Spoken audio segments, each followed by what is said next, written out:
ఒక చిన్న apology నోట్తో start చేద్దాం అనుకుంటున్నాను. మొన్న సాంప్రదాయని సుబ్బిని శుద్ధపూసని ఈవెంట్లో చిన్నగా ఒక మాట డొల్లాను నేను. యాక్చువల్లీ ఆ స్టేట్మెంట్ ఏదైతే ఉందో అది లైవ్లో చెప్తున్నప్పుడు అది నా స్టేట్మెంట్ కాదు, అది కొంచెం తప్పుగా వెళ్ళింది. అది ఎవరో ఒక 10-12 years back or 15 years back అన్న స్టేట్మెంట్. అంటే నా మెమరీ ఇంత షార్ప్ అని నేను మొన్న తెలిసింది. ఆ 12-15 ఇయర్స్ బ్యాక్ స్టేట్మెంట్ అది ఎందుకో నాకు అది ఫ్లాష్ అయ్యి ఆ స్టేట్మెంట్ని అప్పట్లో ఇలా అనేవారు అని రిపీట్ చేశాను.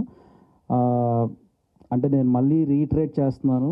నాకు దేవుడి మీద కానీ అవార్డ్స్ మీద కానీ అపారమైన గౌరవం ఉంది. అవార్డ్స్కి నాకు దేవుడికి నేను ఎంత రెస్పెక్ట్ ఇస్తానో అంతే రెస్పెక్ట్ నేను అవార్డ్స్ కూడా ఇస్తాను ఏ రోజు. ఎందుకంటే నంది అవార్డ్స్ అనేది ఎప్పటికైనా అటువంటి అవార్డ్స్ తీసుకోవాలి ఆర్ వాట్ ఎవర్, ఇప్పుడు పేరు మారినా సోల్ ఒకటే కాబట్టి చిన్నప్పటి నుంచి ఒక కళ ఉంటుంది, ఆ కళతోనే వచ్చాము. సో ఇటువంటి అవార్డ్స్ ఎప్పుడైనా తీసుకోవాలని, అంటే ఆ లెగసీకి ఉన్న ఏజ్ కూడా నాకు లేదు. సో అటువంటి అవార్డ్స్ గురించి మాట్లాడే అంత ఆ స్థాయికి అయితే నేను దిగజారను. సో అది I didn't mean it. And if at all ఎవరు మనోభావాలన్న దెబ్బతిని ఉంటే I'm very sorry about it and I'm retreating this. So I think ఇక్కడితో మనం దీన్ని కొంచెం పక్కన పెట్టి I think will move on. And once again, I'm sorry about that.